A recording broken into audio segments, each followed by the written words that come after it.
We have been on an everything rally, and many people have been hoping that we would see some upcoming Fed cuts. It seems like that everything rally suspended today. We're going to talk about that today on Open Interest.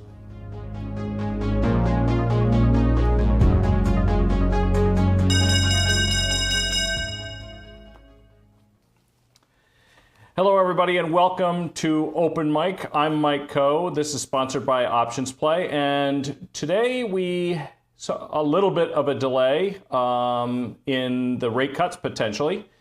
And I'm going to actually just getting a little bit of feedback here, so please apologize for that while I turn my volume down just a little bit and while we sort that technical glitch out, because I'm hearing myself.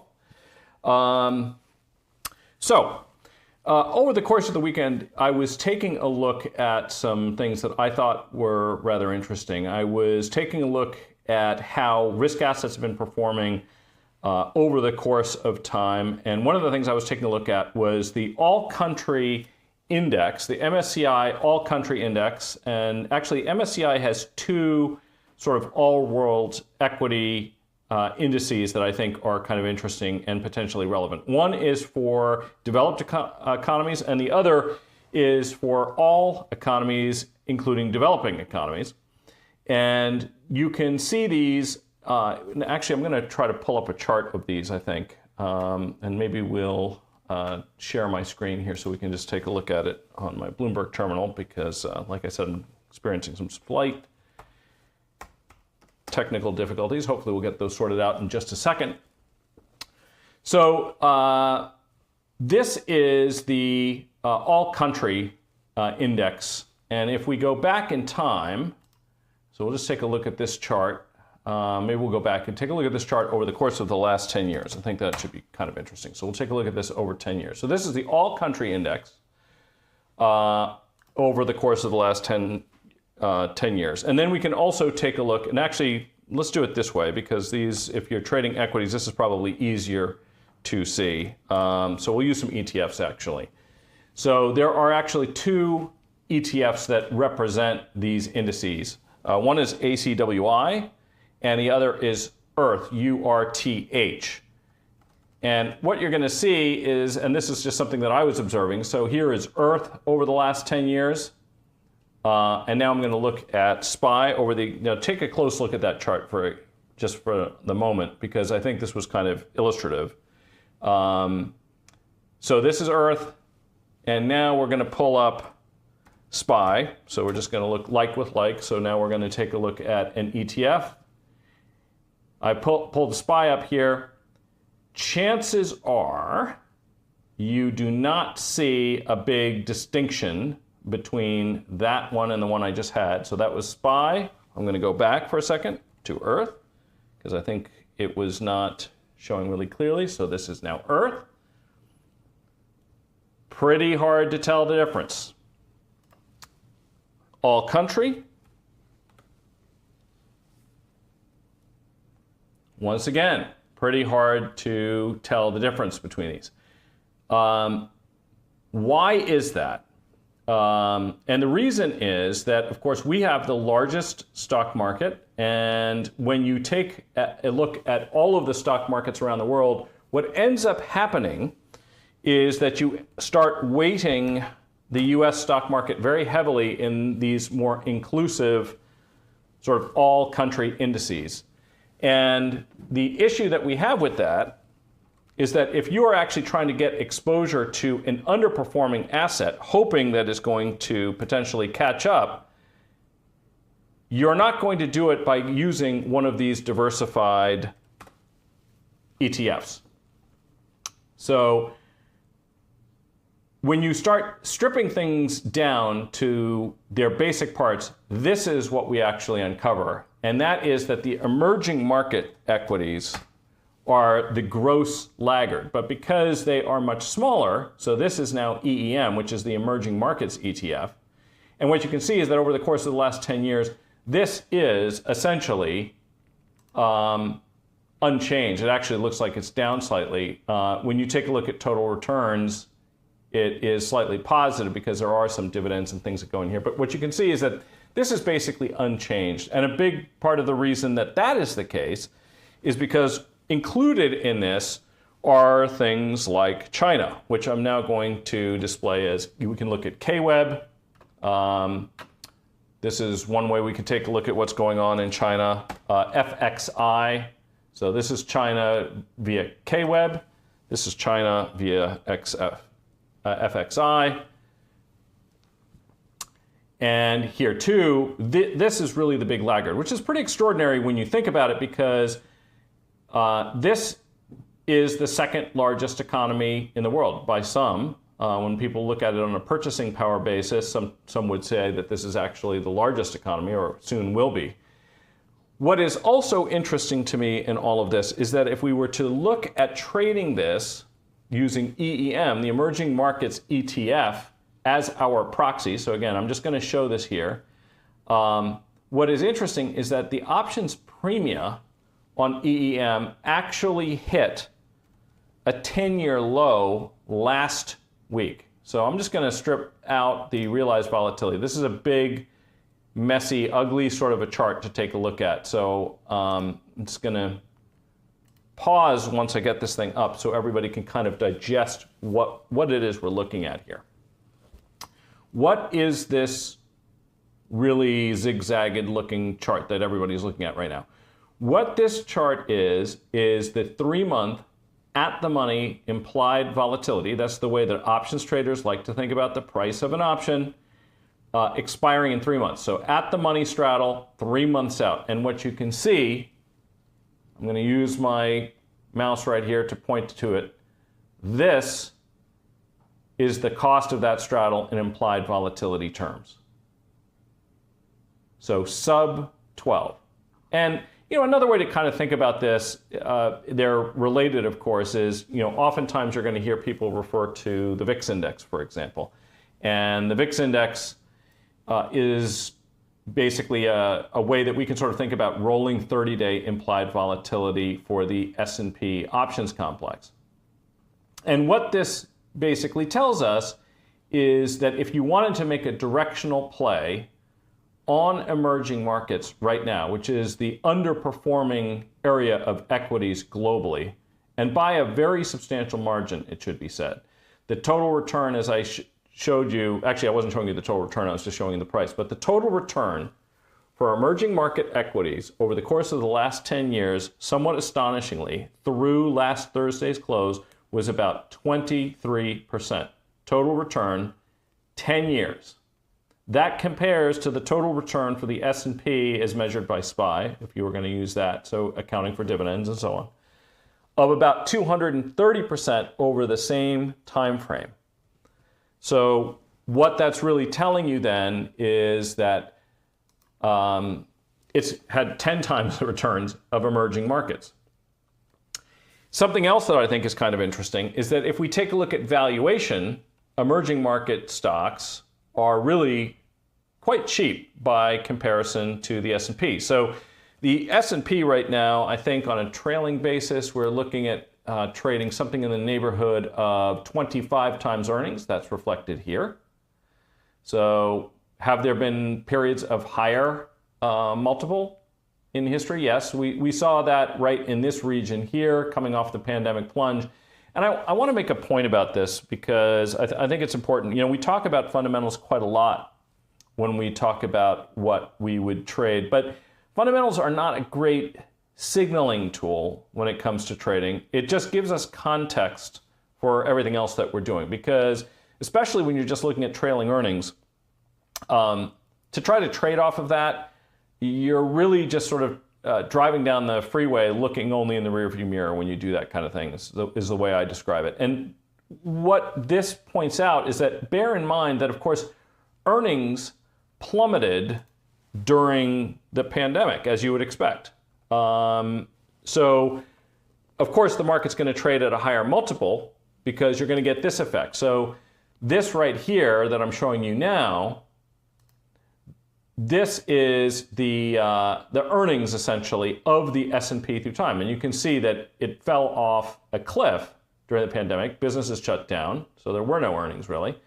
So unsurprisingly, when you look at price to earnings, the price to earnings shot way up, because even if the price of the underlying index was unchanged, if earnings fall, then the PE goes up. That only makes sense. One is the inverse of the other. So I think what's important to remember about this is that you can't necessarily use PE as a trading tool, because if you did, what you would see is that when earnings fell and the earnings multiple rose, then if you thought that was a trading signal, you would actually have been a seller. You would have been a seller in mid-2020, and I think we can safely say that wouldn't have been a great thing to do. So this is really just to sort of give us some context.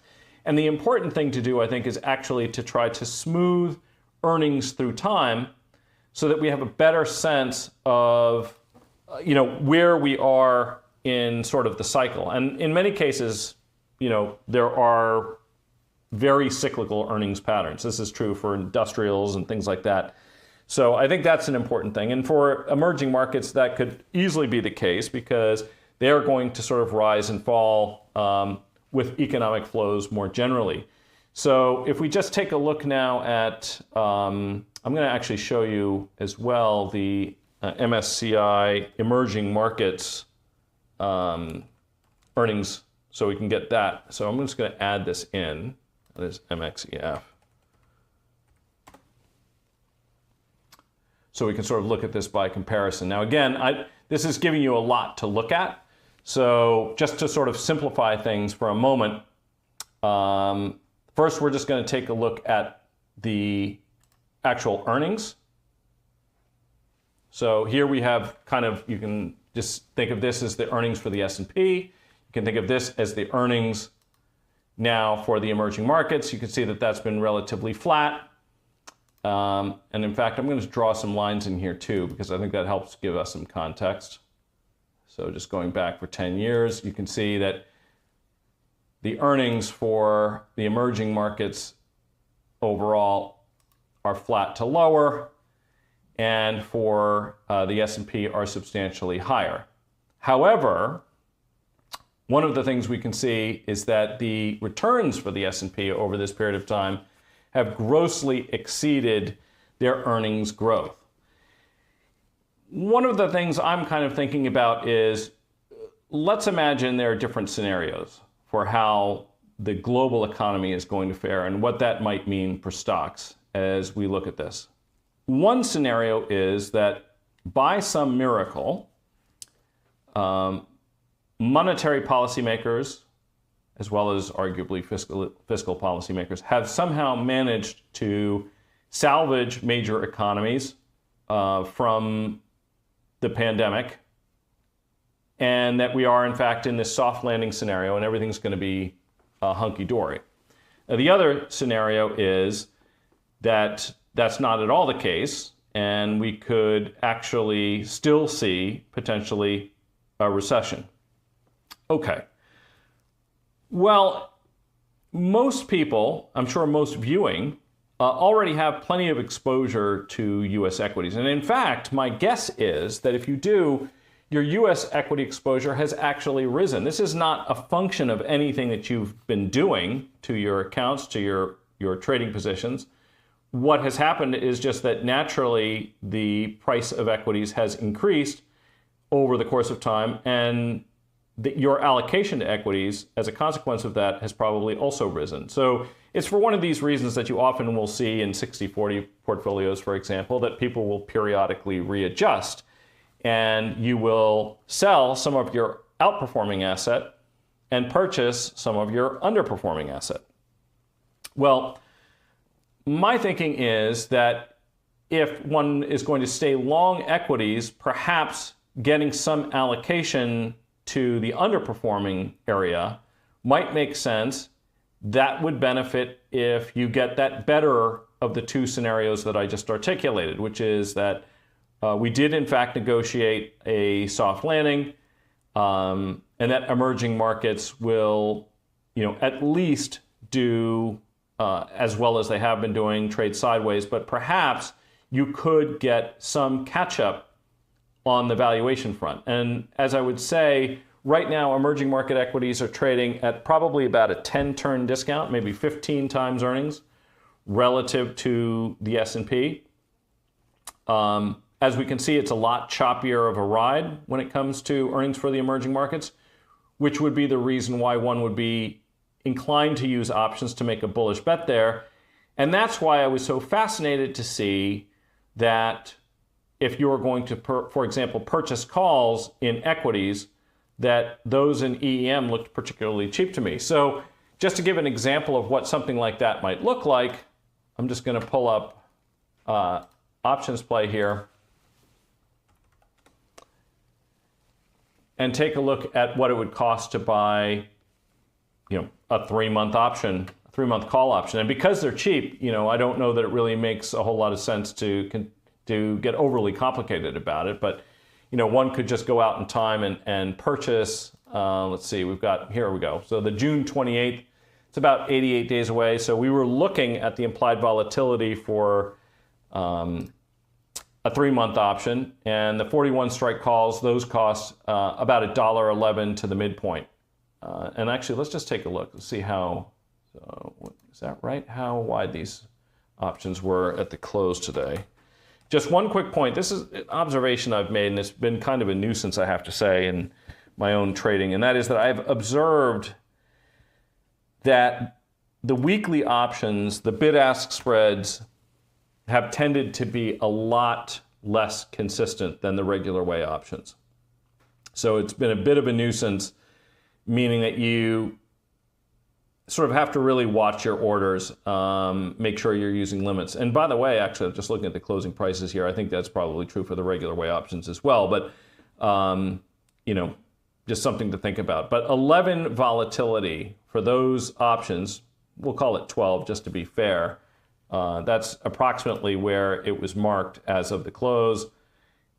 That's going to be an option of, let's call it on the 41 strike. I'm just going to pull this up really quickly. Now, I realize that what I'm about to show you, and this, I apologize, is just because we're having a little bit of technical difficulties. The way I would normally be sharing this information be slightly different. This just looks like the matrix. Don't spend too much time trying to actually read the screen and say, well, what exactly is there something super, super important that he's showing here? I'm just trying to establish what the fair value at 12 vol for the June 28th 41 strike call might be. And that turns out to be $1.25. So that would actually be the price that we would be shooting for. And if we go back to this, this is looking at like $1.11. That's the midpoint. The midpoint's probably not where you're going to get this trade off on a wide spread. $1.25 though looks like a very fair price to me. And this is essentially the risk-reward relationship that you would be looking at. And if you decided to take it up a strike because you didn't want to risk quite as much, could bump that up to maybe because this 41 is actually very slightly in the money right now. I think the 43 strike options, these things are very cheap, 50 cents. I don't know that you'd get them off at 50. Let's just take another quick peek, see what would be a reasonable price for those things. By the way, please be sure to put your questions, comments, and so on. In the live chat, I'll try to answer some of those questions while we're on today. But if, for whatever reason, you watch this and you get some questions and want to have them answered in a future video, put them into the YouTube comment section, because the live chat will close when this is over. But I can go to the comment section and try to answer them there. And actually, there was a question from last week that came up with respect to implied moves that I think we can talk about here. Okay, so just taking a look at this, if I go to the 43 strike, again, this is essentially no bid, so you have to kind of get some sense of where something like this might go off. So I'm just going to put that same sort of volatility assumption in. Oops, wrong expiration. And again, you're going to have to forgive me because obviously normally we like to curate this content a little bit more seamlessly. But when we have technical difficulties, we have to do some of these calculations on the fly. So 50 cents actually does seem pretty reasonable. These things were offered at 54. 12 implied volatility translates to a 42-cent fair value for that call option. So I think somewhere in the 45 to 50 cent range would be a very reasonable level at which one could expect to get that call. 42 obviously is just 1% of the existing value of the underlying. So the important thing to think about also when you do a trade like this is, and actually I might be able to illustrate this. In fact, I'm going to try to. Hopefully, if I put something into one of the other applications, the producer will be able to actually pick up the chart and be able to see what this looks like. But one of the things I wanted to point out is that there are two ways to think about the payoff of an option. One is at expiration. But the other is also just to think a little bit about how an option behaves in real time. So I'm just going to put this in. And let's see what we get here. I'm going to show, yeah, here we go. This is going to, so I'm going to save that graphic. EEM graphic. I'm going to call it EEM call option. So if you're wondering what's going on here, I'm just trying to fire up a graphic and then send it to the producer so he can actually pull it up. If producer Jay can work his magic and pull this up on the screen, EEM call option, and we'll see in just a second whether he's able to do that. What this will illustrate, and hopefully what I'm going to be able to illustrate in just a second. There we go. Okay, so what are we looking at here? What we are looking at is the price of EEM. That is the call option that I was just talking about, the 43 strike calls. In this case, paying about 51.5 cents-ish, which, as I just established, is a fair value for that option based on the closing price of 41.16. So all we've done here is we took the payoff of a call option and sort of tilted it on its side. But more importantly, look at the curve that you see there. And that curve, where it turns green, that sort of curved shape over here on the right-hand side, that's how that call option is going to behave in real time. So buy this call option. Obviously, if you hold it and don't do anything to it until June 28th expiration, you're going to get that payoff and you have that upside break even. And you can see that's a decent bit out of the money. EEM is going to have to appreciate fairly materially to actually see profits at expiration. But in the shorter term, you're going to get something that looks kind of like that curve that shapes going straight up and then bends to the right there and turns green. That's really how the call option behaves in real time. And I think this is an important thing to consider, that when you are going to take advantage of cheap optionality, which is what we observe in a few places right now, you kind of want to be able to trade from the balls of your feet if you can. And what you're going to do is, trade around that. If it rises considerably, you could do things like delta hedge, which is sell a few shares against it. And you can keep track of the deltas of that option. By the way, it's a 30 delta option at the moment. So what does that mean? If it went up by $1, you could, if you owned one call, you could sell 30 shares of EEM, about $1,200 worth at current prices, give or take.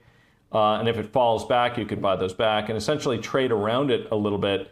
But this is a way to get some convexity, which is the whole reason we like to trade options when we're trading them on the long side. If you trade it on the short side, you're trying to take advantage of two things. Either you're expecting options premiums to drop, implied volatility to fall, and you're going to get to buy them back more cheaply, or you're just looking for decay. That's the fact that an option decays a little bit as time passes each and every day. That's often also referred to as theta, so we're going to throw a couple Greeks at you here and there. But the other thing you can do is you can own options and then just sort of get to trade around them. And I'm actually doing this a little bit with some SPX options. Today didn't work out so hot on that front because we didn't really get that much volatility, all things considered. So let me do this now. I'm going to try to pull up some of the comment section here and see what we have, other than probably some observations that it's really tough to read. And for that, I apologize.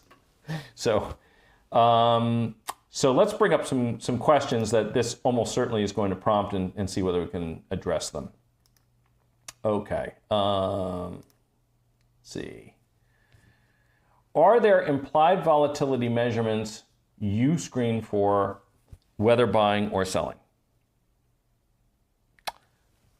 Yeah, there are a couple actually. And what are they? So the first and most obvious things to think about are how expensive are options relative to their own history. And actually, I think, some brokerage platforms, I'm pretty sure, in fact, actually, I'm pretty sure that even on the OptionPlay app here, I can pull this up, they reflect the implied vol percentile.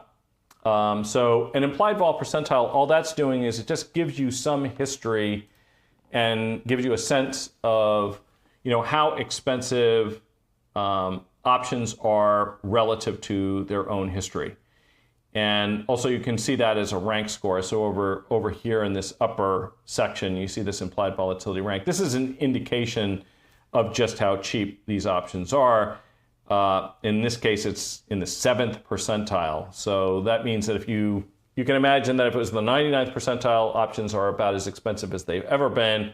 In the 1st percentile, it's going to be as cheap as they've ever been.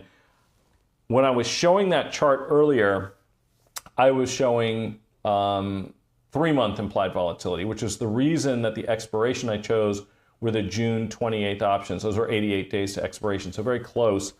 But yeah, so that's one thing to look at. How expensive are options relative to their own history? So I think that's an important consideration. What else do I look at? I'm also very interested in looking at how high options premiums are relative to how much the underlying asset is actually moving around. And I do have a way to look at that as well. So I'm going to, just for the sake of argument, I'm just going to pick up a different stock and just take a look at this. Now, once again, I'm going to leave this chart up for a while because to people who are unaccustomed to looking at it, it's a little messy, right? But let's just do this. I'm going to break it down into parts and then we're going to just try to dissect what it means. Okay, so this is a 2-year history. This is a 2-year history of at-the-money 3-month options in Apple. And actually, this chart, by the way, is going to look like a lot of charts right now because options premiums, in my view, right now are, and not just my view, I mean, everybody can have a view, but the fact is they're just cheap. Options are cheaper than they have been in general over the course of the last 2 years in many of the things that we're going to look at. Here we're looking at Apple. You can see they did reach a lower point over here, 19.5%. So that's the 3-month implied volatility that we saw in mid-December. Now, I think it's important to bear something in mind, and that is that in mid-December, we would expect implied volatilities to be a little bit lower than they might otherwise, and the reason for that is because options premiums, at least by this calculator, are just looking out in terms of the calendar, and there's several holidays in that time frame. So you've got an abbreviated trading day, you have a Christmas holiday, you have a New Year's holiday, and we've actually had a couple other holidays in there. So this period actually has fewer trading days when you look forward 90 days, starting in mid-December, than you might at other periods of time. I mean, we always have some holiday popping in here or there, but this one has more than most. We take a look at the implied volatility right now. It looks like it's a lot higher. It's about 23 and change versus 19. But in the historical context, we can see that this is still, in fact, extremely cheap. Okay. The next thing you need to think about is, well, how much are stocks actually bumping around? Because the more volatile stocks are, the more valuable options are. That makes sense, because if you're thinking, what are the chances that a stock exceeds a strike at some point in the future for a call or goes below a strike at some point in the future for a put? The likelihood of a move of that magnitude is going to only be higher if the stock itself is more volatile. So we can also just take a look at the historical volatility. And here too, we can see that in general, volatility, realized volatility, how much these stocks have been moving around, has also been declining. And that we would expect to see this pattern, which is that as volatility for the stocks decline, the amount that options market makers charge in terms of options premium is similarly going to decline. The risk is apparently decreasing. At least that would be the indication. Now, bear in mind that the options market making community is making and losing money on this exposure each and every day. So as individual investors, it's possible to say, well, I think volatility is going to increase. Okay, that's a fine assumption to have. But you aren't forced into a financial transaction where you actually have to sort of realize the difference between these two things right now. Options market makers do have to do that. So there's going to be a relationship between the behavior of the underlying stock and how the options are pricing that in. So now I'm going to put these two together. White is the price of 3-month options, and orange is the volatility of the underlying stock. And we can see that the general trend has been lower, but there's going to be a functional floor that we reach at some point. So these are the relationships that I try to take a look at. From my perspective, it's a good time to be long options on the whole for this reason. Okay, so let's see what else we got here.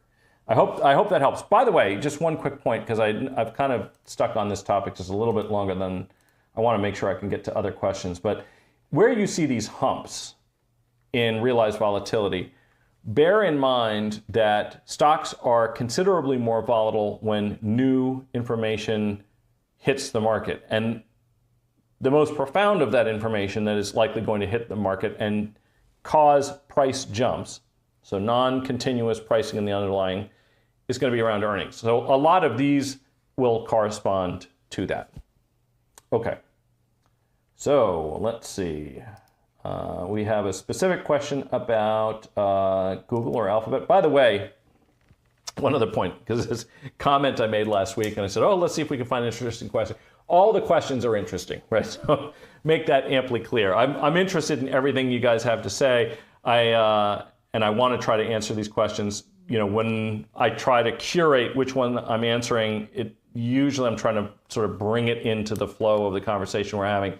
That's not to suggest that any question that somebody has is not interesting. So, and it might be relevant for everybody. Okay, so I'm just taking a look here. I have an April 26th weekly, 157.5, September 140, poor man's covered call on Google, Alphabet. Google was 141 when I opened the trade, and it is now 155. Should I make any adjustments to my position? Okay, so yeah, this is a good question. Why don't we like I said, they're all good questions, but this one probably deserves to have some illustration done. So why don't I'm actually going to put this in, and we're going to see what the trade looks like. So a poor man's covered call, for those who don't know, you can sell covered calls against stocks you own, and you can also sell calls against other calls that you own. Usually the way that's constructed, people will own a long-dated call, and then they will sell nearer-dated calls against that through the course of time, much like you would sell covered calls against stocks you own through the course of time. And do you need to essentially manage a position like that through the course of time? And the answer is that yes, of course you do. You would need to do that whether it was a covered call against stock that you held or a long-dated call. Either way, you're going to have to do something at some point. So I believe he said he was long the September 141, so we're going to put that in, long those. Oh no, it couldn't have been those because September 140s, because there is no 141s. Okay, so we're long the September 140s, and we are short the April 26 weekly 157.5s. April 26 weekly 157.5 call. There we go. And we're short that. So that's going to look a bit like this trade here. And it looks and behaves a lot like a covered call on stock would. So one thing is that I prefer, to be short calls that are out of the money. This one is, albeit only slightly. So I think this position is okay for now. However, one quick observation I would make is that when the call that you own long dated is pretty deep in the money, as this one is, right? So this is $15.50 in the money. It's effectively going to behave like stock. So it's not so much a poor man's covered call as it is just a covered call. So one thing you could consider doing is, at the very least, rolling that longer dated call to a higher strike. And if you did something like that, the shape of this to the downside is going to be mitigated somewhat. Let me just I'm going to use the 150s as an example, but because the stock, well, let's see, we have 155. So you get into something like this, but observe this downside here. Okay, so down at 133 or 136, okay, so I'm just going to hold that for a second. In this position, you now have a situation where you're going to lose about $530, round numbers, $530 at 135. And let's go back to that original 140 that you held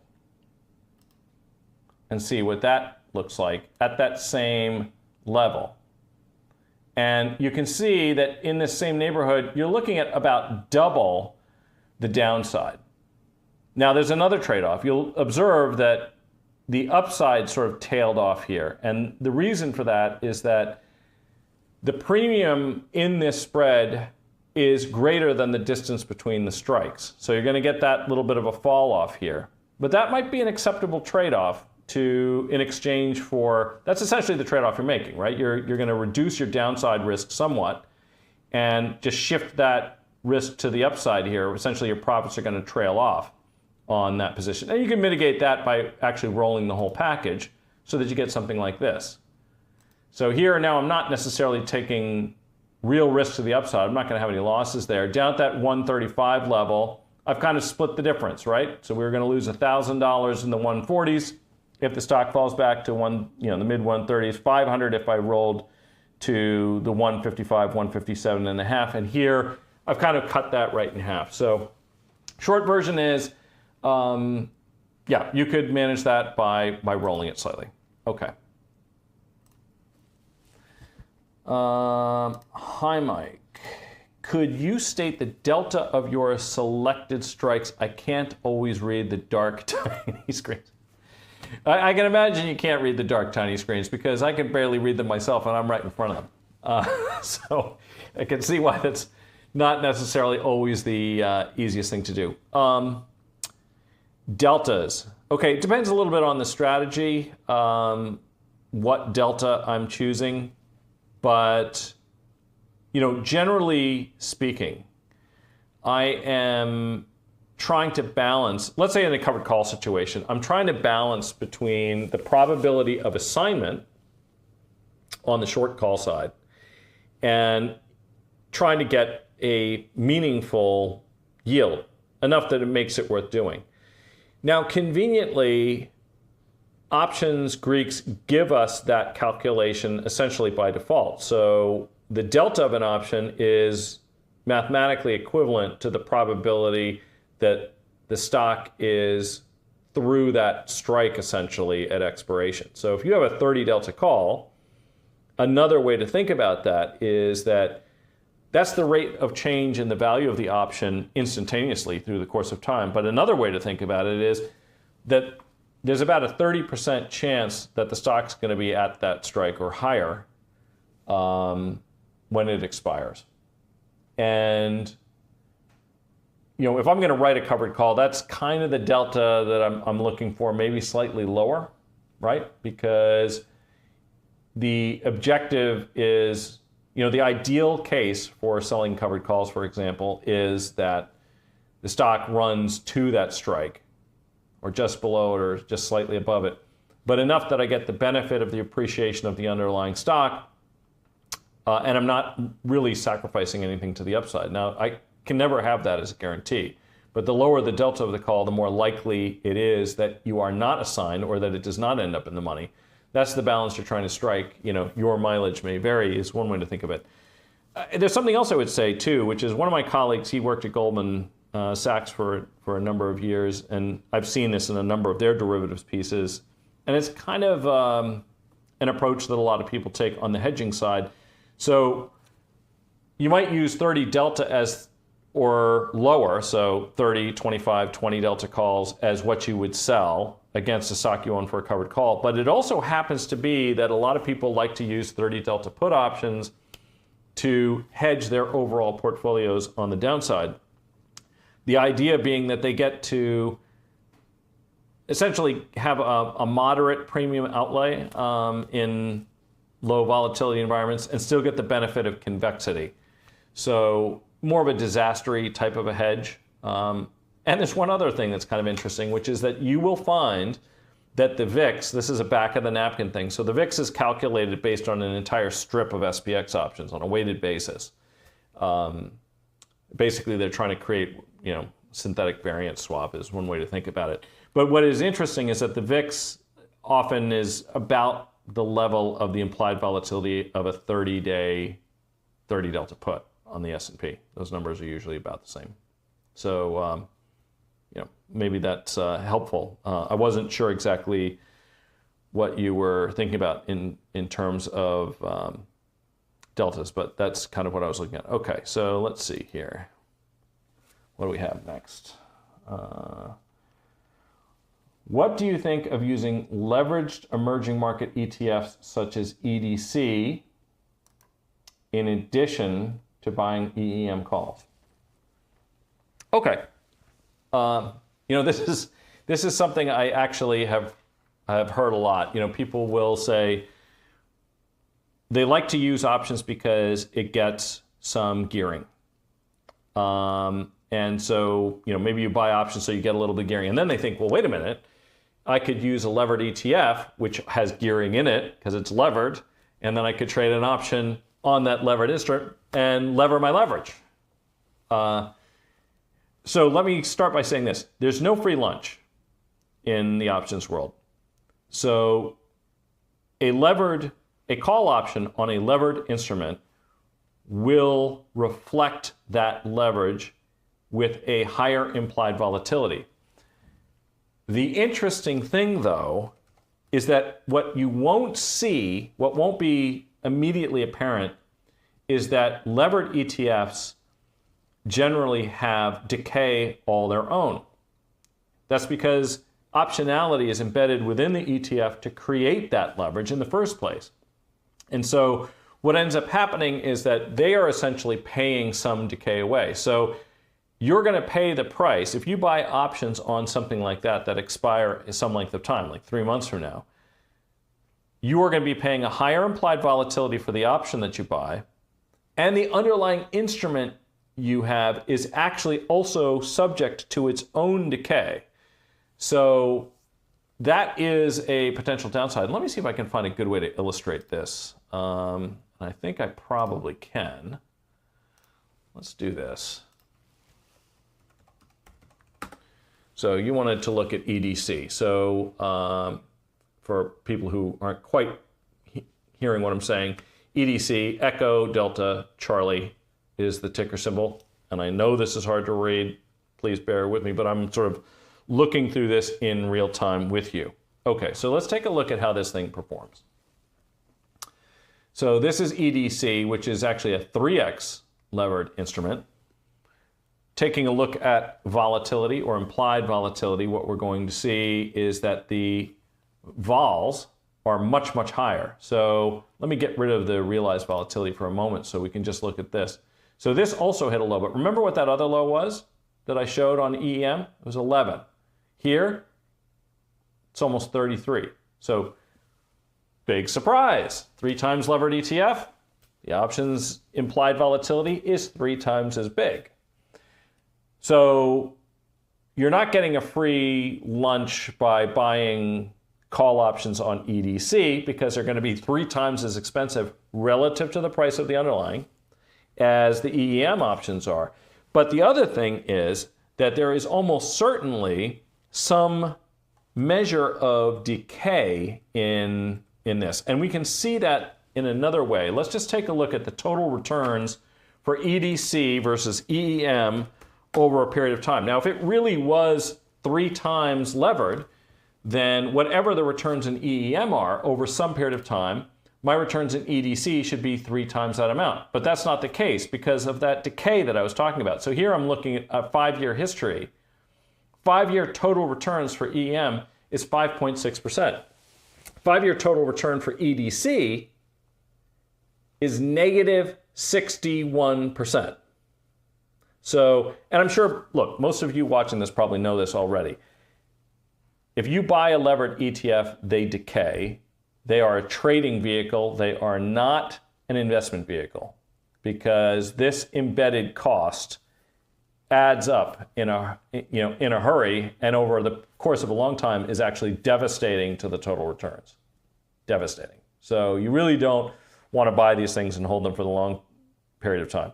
If you want leverage, I would always prefer to take the true underlying asset and trade options on it, because then all of the aspects of optionality, good and bad, are going to be wholly transparent to you. Whereas if you're trading a levered ETF, you're relying on the ability, and look, I'm sure they're very capable people and they're operating on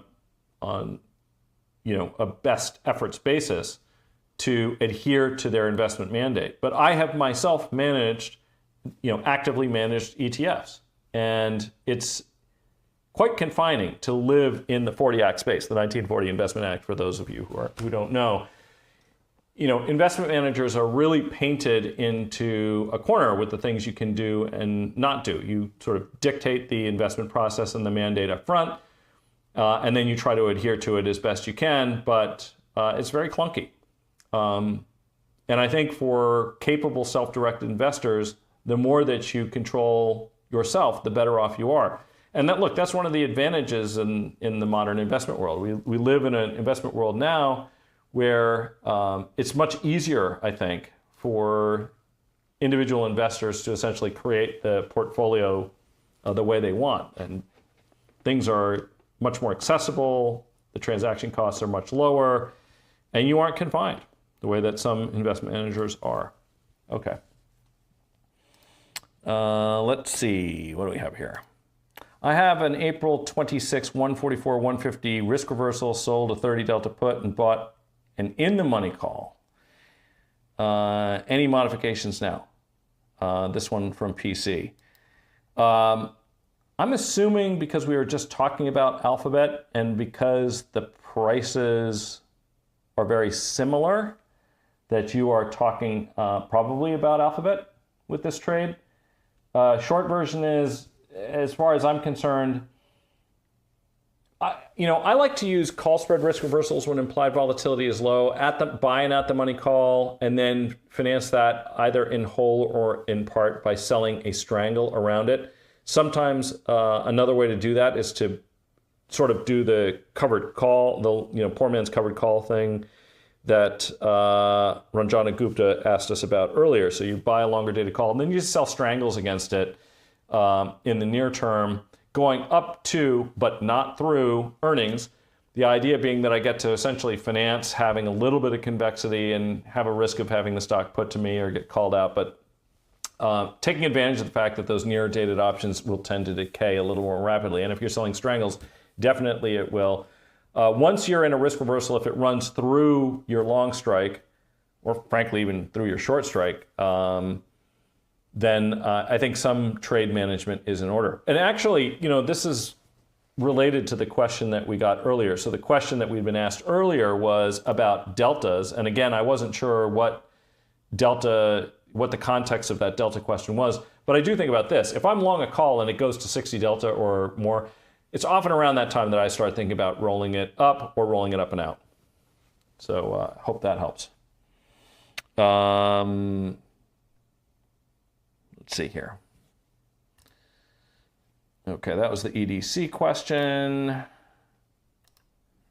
All right, I see a lot of suggestions to sell SPY 30-day strangles and strides. I imagine that means straddles, naked, managed at 21 days. As a good strategy versus iron condors and it's iron, what is this referring to? Okay, so first of all, iron condors, for those of you who aren't familiar, and actually strangles and straddles, whatever, all of these strategies that are being referred to here are efforts to collect premium. And in general, this is a strategy I like a lot. And the reason I like it a lot is because we expect to get some incremental return from providing insurance. When you sell options, you are selling insurance to the market. And the premium that you expect to keep, so you're obviously going to take some risk. If you sell puts, sooner or later, one of the underlying assets is going to decline. It's going to go through your strike. If you do this systematically, that's going to happen. Unless you have a crystal ball and you somehow always know that a stock is going to be flat or higher. I have no such crystal ball, so I can't do that. Sooner or later, if you sell insurance, someone's going to make a claim. So in general, I think it's a good strategy, even though you will expect to experience losses periodically. The amount of edge that you capture in this, you'll hear some people refer to it as the volatility risk premium. The volatility risk premium is essentially the additional return that options sellers expect to collect for providing that insurance to the market. You can think about this two ways. One is to think about the implied volatility that you sell. Let's just say you sell an option for an S&P option for, we'll call it 15% implied volatility. The S&P realizes 8. If you were just delta hedging that constantly and doing it efficiently, then you would say to yourself, okay, well, I'm going to capture the difference, right? So I'm going to pay away 55, 60% of what I collect just trying to hedge or manage my position. Or if I don't hedge it, just adding up the cumulative returns over time that I'm going to expect to make the difference between those two numbers. The problem is that, and this is it's a strange dynamic that takes place. When implied volatility falls, we were looking at those charts earlier. Options premiums are falling and realized volatility is falling.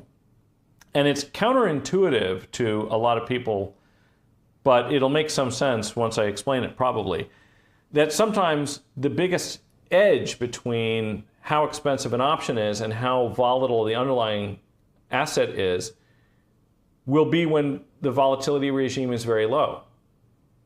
So the gap between what you're collecting and what you pay away is widest when volatility is low. Why is that? And part of the reason is because there is some point at which options traders just say, I'm not going to sell insurance on the market at a premium lower than X.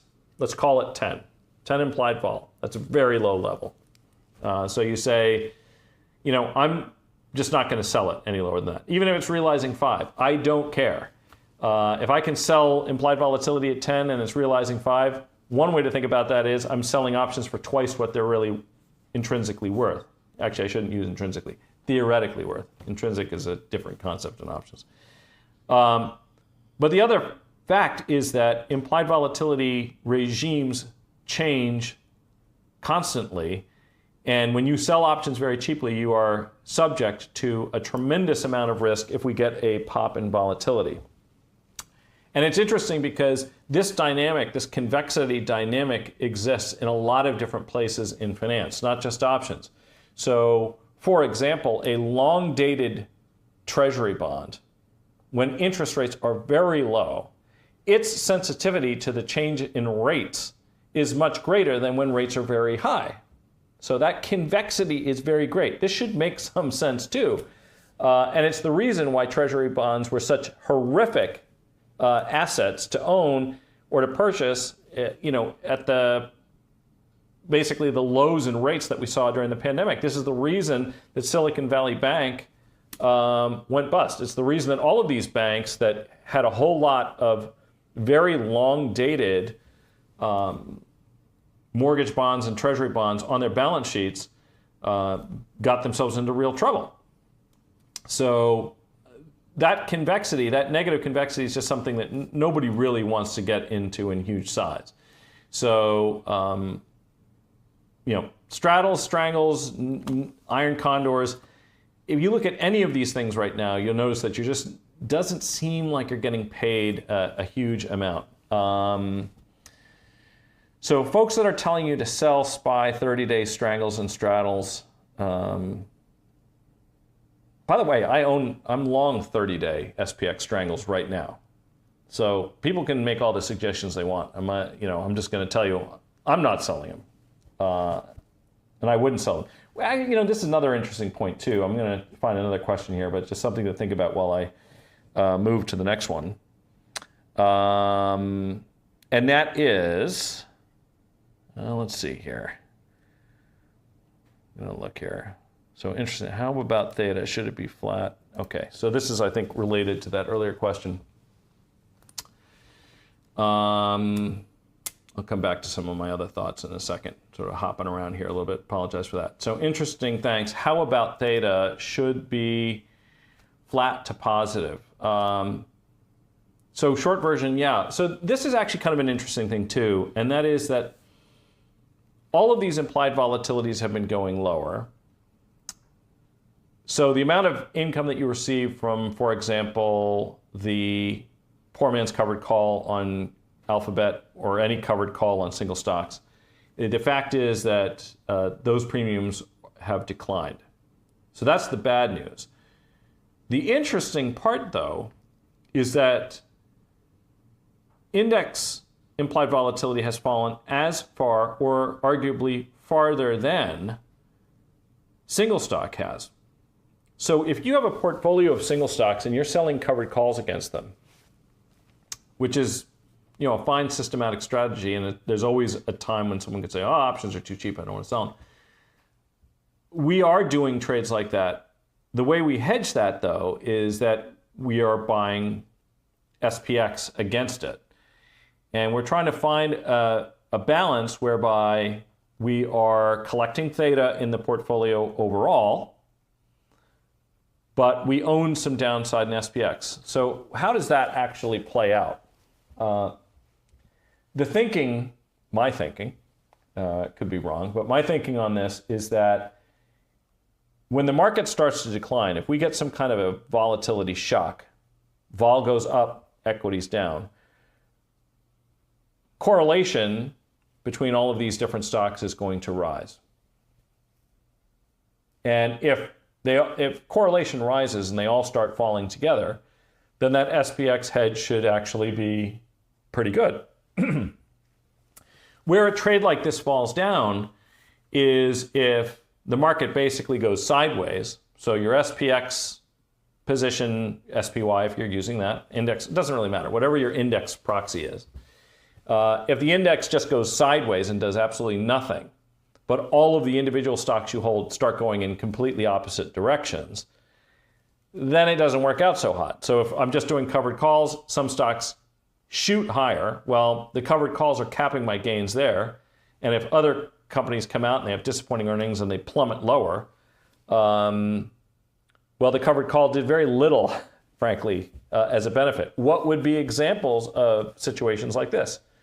Well, let's look at the most recent earnings. We had FedEx. Might as well show a chart, since always easier to show than to explain. So what happened with FedEx? FedEx reported earnings, and we got one of these things. Thing just absolutely took off here, see? So if I'm owning FedEx, I'm selling covered calls, and this is why I say, by the way, I don't like selling covered calls through earnings. Here the stock goes from 253 to 290. It's obviously given some of that back. But if I'd sold covered calls going into earnings, I'd own none of that upside. And if I had, as another component in my book, let's say Dollar Tree stores, well, what happened there? They had earnings and the thing plummeted. So the stock was trading 150. If I'd sold calls, now it has subsequently gained some of it back. So, we had this divergence. Options traders refer to this as dispersion. So dispersion is when the constituents of a portfolio move in different directions, and correlation is when they all track together. Again, selling covered calls in Dollar Tree wouldn't have yielded me much premium. So if I had an index position on and I was not short calls through earnings in these stocks, then I still would have lost money in Dollar Tree, and I would have made money in FedEx, and perhaps those things would have offset. But if I was short calls in both, I would have collected a little bit of premium. I would have foregone the gain in FedEx, and I would have been nailed in Dollar Tree. And all the while, the index is doing nothing, so my index hedge isn't helping me either. So that's the perfect storm when you construct a portfolio the way I'm describing it right now, which is that you're trying to collect some premium in your single stocks, recognizing that those premiums are lower than they have been in many cases, but that index has fallen even farther. So in general, you're trying to get that whole portfolio to a point where, yes, you're collecting theta. You're selling optionality. So you want to make sure that on balance, when you see that sum number, you have some SPY puts and you're selling covered calls in the stocks you own, but on balance, you expect to be getting some premium. If you are not getting premium, and let's say you had a perfectly weighted portfolio, you actually, that's a really bad position to be in, because stocks can either track together or they can go in different directions. If you're short options on single stocks, you only benefit if they track together, if you're hedging it with index. So you need to get something for that. Since there's only one way for you to make money, that is to get paid, you need to make sure you actually are getting paid, and you will see that in your theta number. Okay. Let's see what else we got here. A lot of things.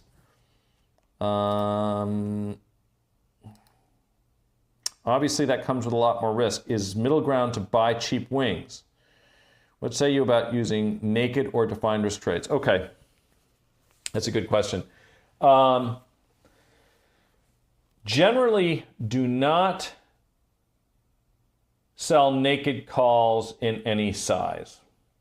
That's not to say that I don't get short upside, but not to the point where I would be delta 1 for a position sizing basis. So let me just work through a couple examples, and might be a way to think about it. Let's just say, keep the math easy, $100,000 worth of risk on any single name in the book. So that's how much exposure I'm willing to take in any single name in the book.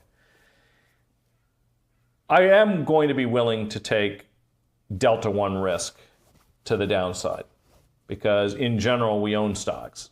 Most people do. I'm not willing to get to a point though where I have that same kind of naked risk to the upside. Do I sometimes sell more upside than we own stock? Yes, but only slightly. So, maybe think about it this way, 4 calls on every 300 shares worth, that kind of thing. There are levels at which, I think a stock would represent a good sale. I am looking also at the risk ranges, how much I think a stock can rise or fall for any given window of time. So I'm willing to accept a certain amount of risk. By the way, for all of these strategies, I'm really only looking at investment grade companies. So that's companies that are rated by the major credit agencies as investment grade or better, no speculative grade companies. So the risk of things like short squeezes in that investment universe is going to be much smaller. If you're looking at companies that are rated BBB- or better. The lowest tier of investment grade companies are going to be things like AT&T and stuff like that. But companies like Alphabet and all that, those are all investment grade companies. What software are you getting your charts from, please? Okay, well, the screen you happen to be looking at right now is Bloomberg, the Bloomberg terminal. Not everybody in finance uses it, but most do. But I recognize it's probably not a practical application, a bit pricey for self-directed investors. It depends on how much market data you get, the different things that you do, but something like that's probably going to cost, what is it now? I don't know, $3,000 a month, something like that. So that software package is a little expensive. But the thing is, you don't need to use that. So just to be clear, almost everything that I've shown right now is available through self-directed platforms. And, much of these same charts are also available in OptionPlay, as that's, you can see the charts here, and you can decide whether you want to, use candles, or you have some other, you can change the charting that you want.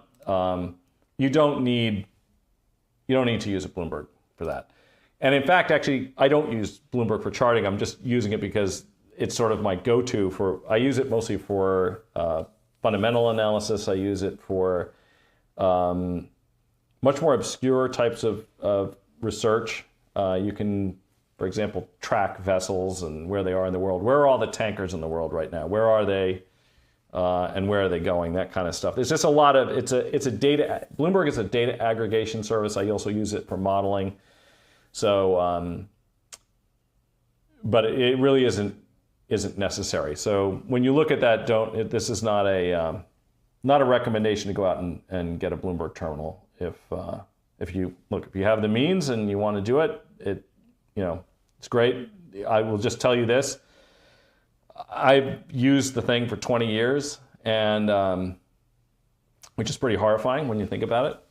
Because what does that mean? Spent $750,000 just for that one machine, probably over the years.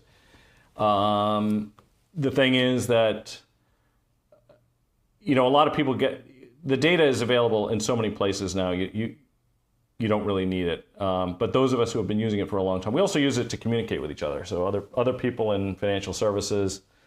And I'm not, running a mutual fund anymore. So the fact is, maybe I don't need it. I need to learn how to get the data someplace else. I could save myself a lot of money if I did. But the fact is, once you get used to something and you can navigate it really easily, really quickly, you just want to keep using it, because it's a hard enough job without trying to figure out where to get the information someplace else if you already know how to with the tools that you have. So that's what I'm using, but you definitely don't need to. It's not necessary. And actually, look, the self-directed brokerage platforms now are getting really good. So I think that's probably all you need. Okay. Somebody here. Do it. Get rid of Bloomberg. Okay. So yeah, that's a good closing note. Actually, this has been going on for a while. Maybe I should get rid of it. Save myself a few bucks. Really appreciate you guys tuning in for this. I hope you found it helpful. Like, subscribe, all that good stuff. As I said before, the live chat's going away, so just put the questions into the comment section on the YouTube channel, and then we can try to get to those in the future. Appreciate your time. Thank you all for watching.